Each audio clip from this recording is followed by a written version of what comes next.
There we are, I've done it. I've clicked it. Oh, we've missed all that content then. Yeah, Oh, always. well, Tom was like, we should click record and record some of this content, and then you both kept chatting, so there was no pause to click it, so then we just missed it. Content gold just gone now. I know. Once again, back to Radio Tumbleweed. Ooh. Oh dearie me! But I do like that idea that you can throw bomber and then throw a bomb. Yes, yeah. Well, I mean, so for context, for anyone listening to this, we do if you haven't listened to it already, we do a Monday night roundup of the week's worth of games, a bit like Match of the Day, but for our Blood Bowl league.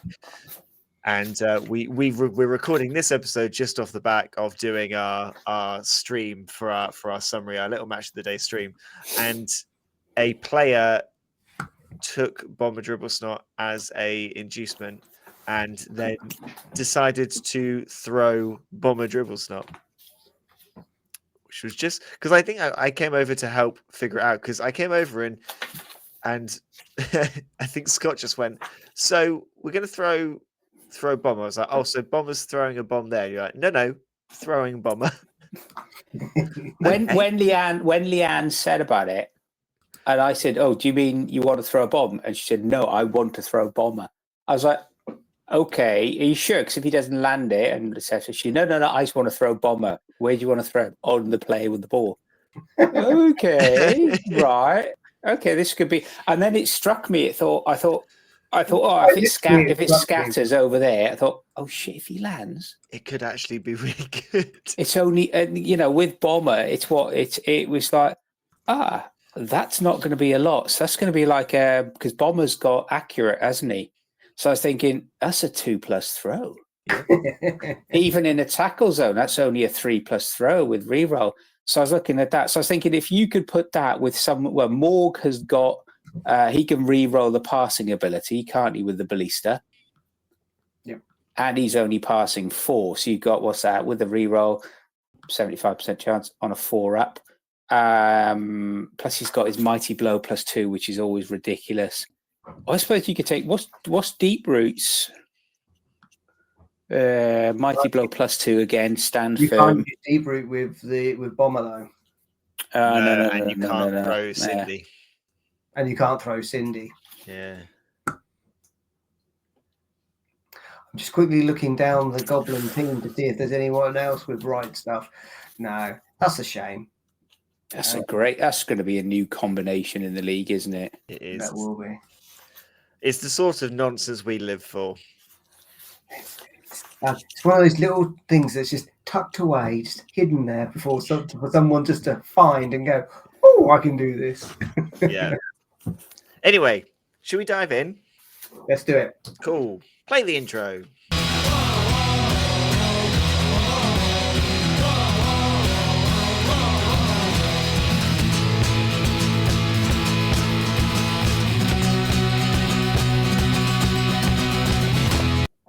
Hello, everyone. Welcome to New Dice Please, the Bite-Sized Blood Bowl podcast, brought to you by the people at Blood Bowl Live.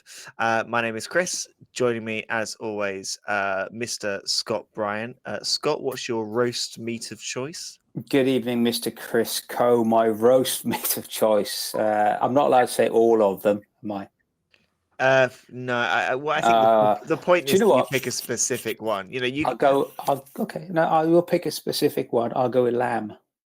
Roast lamb. Okay, yeah, love it. Yeah, no, I like a bit of roast lamb. And joining us, as always, once again, Mr. Tom Huffle. Tom, roast meat of choice. Beef, definitely. Nice. Chris is going to say something like, Brazilian quail.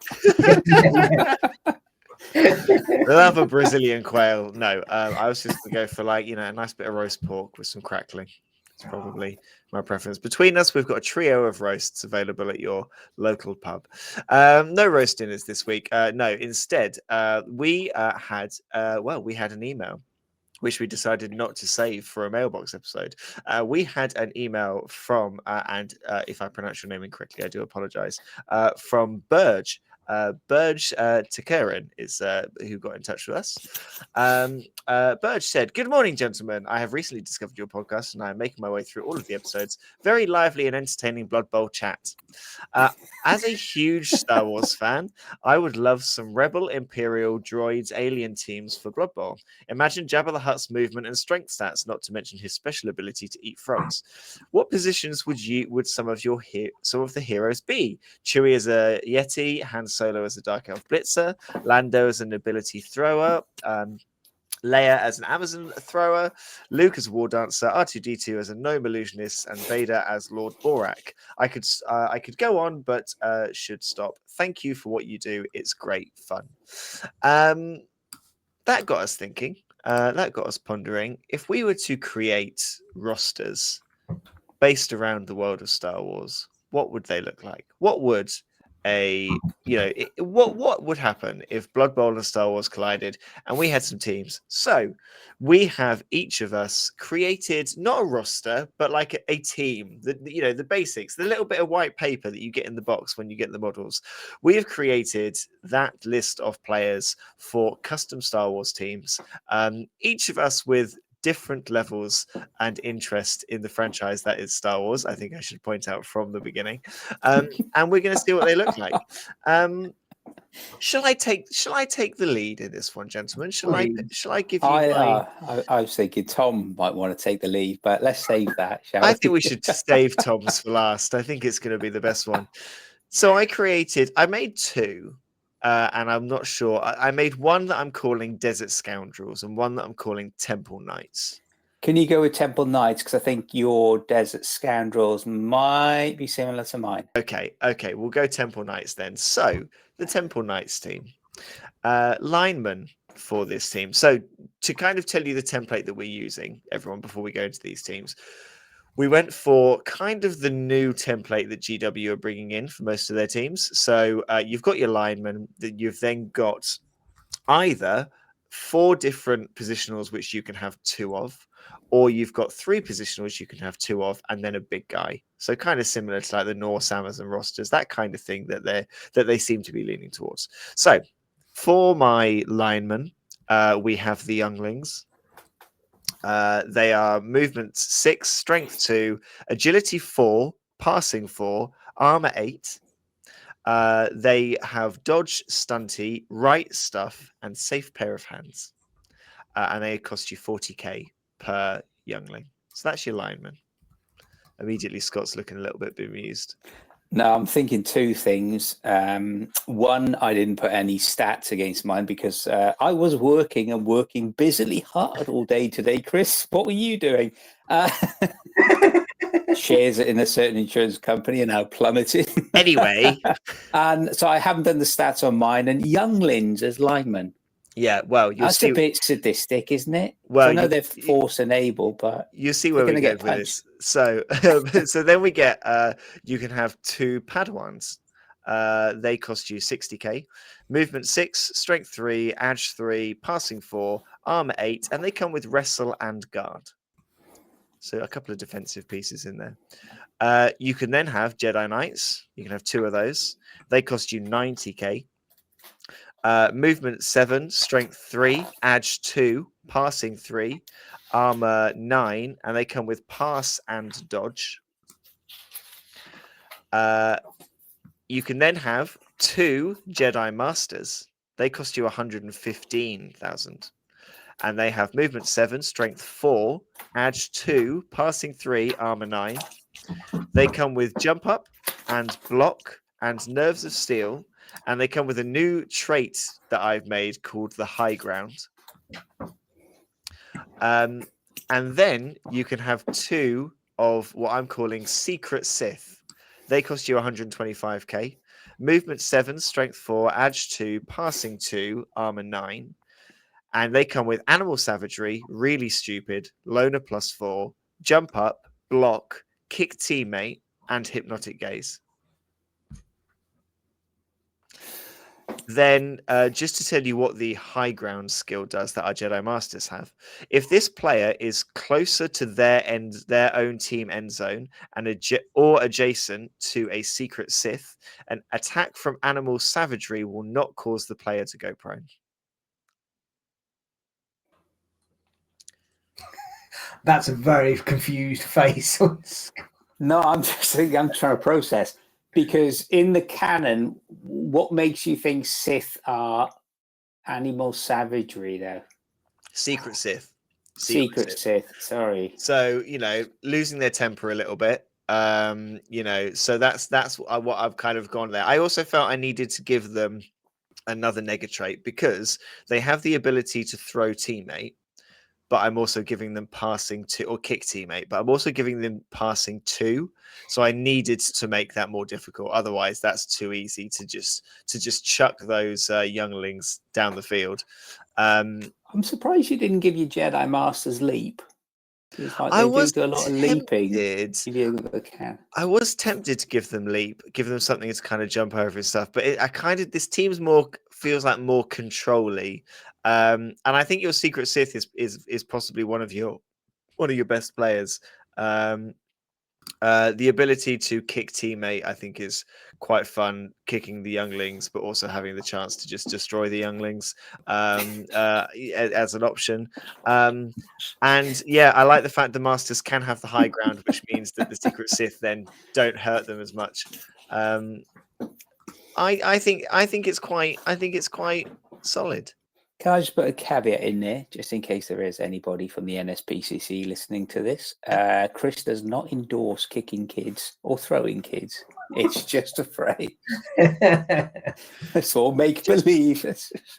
Kicking the younglings down the field. That's why I then felt I had to give the younglings Edge 4, and I had to give them safe pair of hands, because I thought that if you're giving a player safe pair of hands, though, they're not going to be given the ball, are they? Because they're going to be too busy flying through the air. But if you want to go for the one-turn touchdown, you give the youngling the ball.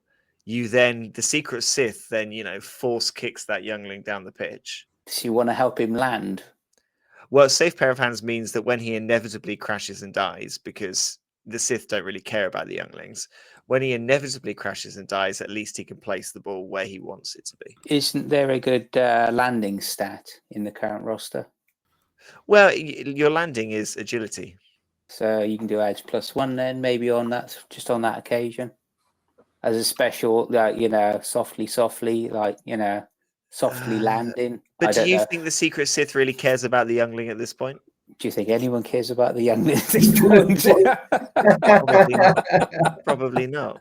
Okay, but I think it's very good, Chris. I do like that. I like the idea. I like your structure in your team reflecting the Jedi hierarchy. Thank you. What have you gone with, Mr. Brian? Nothing as complicated. Really, I didn't go as complicated. The theme I sort of went for was Jabba's palace.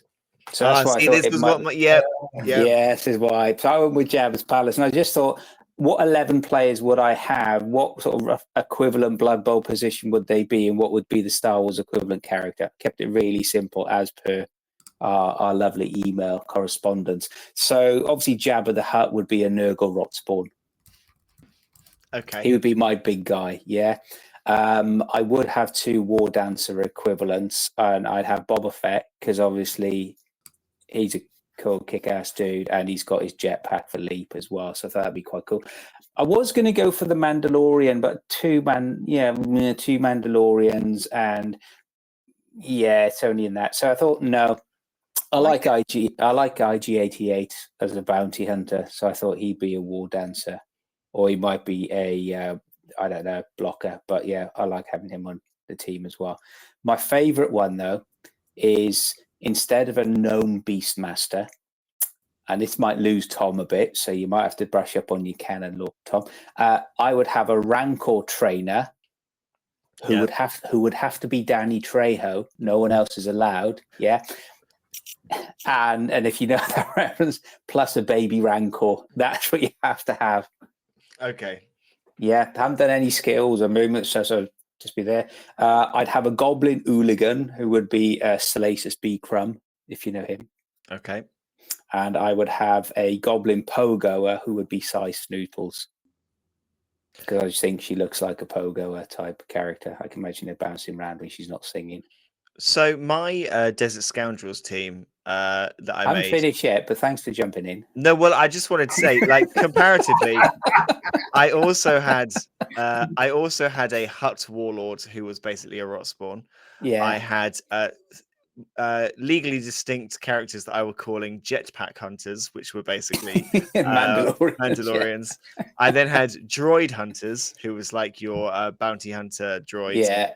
I then had Smugglers and Henchmen were my others, which was kind of like Han Solo and then random people. But yeah. The only two I had is I wanted to have I had an assassin in there, and I picked Greedo as in Uta Tuta Solo, just because he was one of my favorite. I had him as a kid at the original, and I loved it. The fact he gets shot, and Solo shoots first. Let's get that out there because that is correct. Bloody George Lucas. Anyway, my lineman, I was thinking about this. For my lineman, I would have Gamorrean guards. Because not skiff guard or palace guards, but proper Gamorrean guards, who you could take as bloaters, I suppose, but they're very good. I liked them as a kid. I had the model. And but if I wanted a big guy, I would like a fully grown Rancor, please. Okay. Like that would be your giant, proper sized Rancor on the pitch. Okay. Just got to work out the stats, the numbers, the team balance, all the rest of it. But well, I've got some ideas for some of them that I noted down, so I can. What have you got? Well, I was giving the add some gloss to my colours, Christopher. So the Hut Warlord, the Hut Warlord was basically a rot spawn. Yeah. The Jetpack Hunters, so your Mandalorian. Yeah. I was kind of making them War Dancer-esque, and I was going block dodge, but I was giving them pogo stick rather than leap to kind of be that kind of jetpack launching them over things. So I was giving them pogo rather than leap. I don't know if I'd give them dodge because they get blocked quite a bit, but that's why they got the Beskar armor. So I'm thinking, WTF, where have I let myself in for? The droid like ones I made them slightly stronger but slower. They're kind of like slow Saurus, but then I gave them brawler and I gave them hypnotic gaze because I wanted almost like a stun feature. So I thought hypnotic gaze. That's a good shout. The smugglers, I gave them hit and run, dodge, and fumble Rooski. I felt was kind of like quite. I like the fumble Rooskies are good because they can just dump things off as and when hit and run felt right. And then for your standard henchmen, they're basically Norse linemen, but I gave them tackle because I thought there aren't any Blood Bowl teams where tackle is like your default starting skill. So I thought that could just be quite interesting as a game mechanic, just having a team that start with tackle. Mm-hmm. And also I feel like henchmen, the main job of a boring henchman is just to try and stop someone. So tackle feels thematic for a henchman as well. Yeah. Very good. Very good. Thank you. You're welcome. Hey Tom, before you tell us what your team is, I'm just going to scroll to the message that you sent at 10:23 this morning that said, "Is this the point where I say I don't really know Star Wars?" Oh yes, I thought I'd put some caveat in that. My childhood was more kind of Indiana Jones, the Land Before Time, Mask, and Battle Beasts, rather than Star Wars. Land Before Time. Wait, hang on a second. That was how old were you when Land Before Time came out? Because I watched those as a kid. Yeah. So what is it? The Land Before Time. That was in the 80s. That was a dinosaur-y film, wasn't it? Yeah, it was the dinosaurs, yeah. 88. Okay. So I was 9. 88. Gosh, 9. Okay. I was 9. So, yeah. So I've based this, and the name of my team is My Mate's 80s Christmas List. That's the only way I know these figures because that's what I relate to. and I had to do some Googling and searching up on these things. So for my lineman, I've got Ewoks. Ewoks, did you say? He walks, he talks, he does a bit of everything. Yeah. He's an upper class little furry thing. I say I'm an Ewok. I say, how do you? I don't know what these things are. The furry things, and they live in the trees. So they've got movement 5, strength 2, edge 2, passing 4, armor 7. Their skills are dodge, right stuff, stunty, and claws. Okay, I'm kind of on board with that. They're kind of a bit like vicious, like rabid halflings. Yeah, exactly. Yeah. So I've got Boba Fett, who has got movement 7, strength 3, edge 3, passing 4, armor 9, and comes with leap, tackle, and sprint. Okay. So that was kind of your catcher, your runner. Then I've got Chewbacca. Tell me if I'm pronouncing these correctly, Scott, please do. I will. Trust me. You don't have to worry on that front. So. Right. Which we'll is come with you 6. first, and then we'll the rest of the internet. Yeah, exactly. Movement 6, strength 4, edge 3, passing 4, armor 10, with skills which are block, claws again, and my ball. Because I thought that would be a bit of fun. Because I could see him. I don't feel like Chewie would ball hog. I wouldn't see Chewie as a strength 10. I see Chewie maybe as a strength 5, no armor 9. Oh right, okay. So you'd have I'd give him mighty blow though. Because it's Chewie. Go mighty blow. Well, wait for the rest of them then. So, so I've got Yoda. I've got Yoda. So movement 5, strength 3, edge 2, passing 2, armor 8, with right stuff, stunty, dodge, and trickster on him. I think you're undercooking Master Yoda there. I think Yoda can do more than that. And then the final thing, because I had to look this up, because this is one thing that I know a couple of my mates had for their Christmas presents, and it just looked like some giant slug with long arms, which, as you quite rightly mentioned, is a rancorn or rancor. Yeah. Runcorn is a place somewhere in the Midlands. Which is good description of it as well. Which is movement 2, strength 7, edge 4, passing 3, armor 11, throw teammate, strong arm, unchanneled fury, and guard. So what I was effectively doing was just going to be this thing is going to be just throwing Ewoks, just yeeting Ewoks. I think that you need to give it really stupid and always hungry, because in he does eat a guard or 2 and things in the. I will change unchanneled fury to really stupid and always hungry then. Nice. I think so. I feel like the Rancor could be a tiny, like a step quicker, possibly.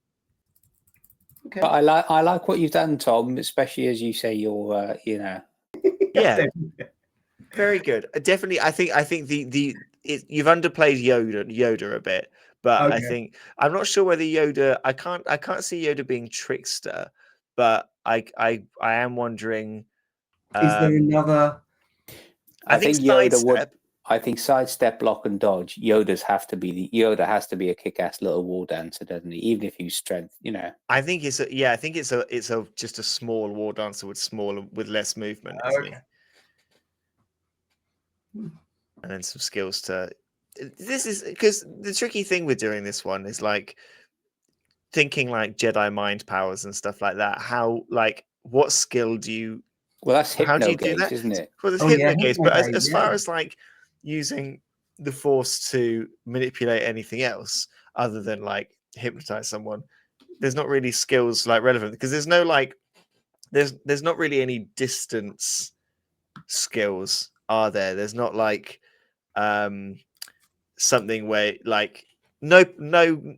I suppose there's some of the blasters, aren't they, who like shoot people, but other than that, actually, I tell you what, Yoda could have that skill that that new leaked star player's got.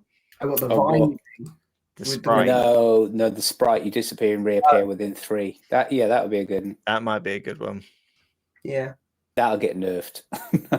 That's going to get nerfed. Sorry. That skill is so weird when you read it, because it's like, can you move first, then do the 3 squares in, and then 3 squares out? I know we're going off topic. No, I think He'll you need do. it.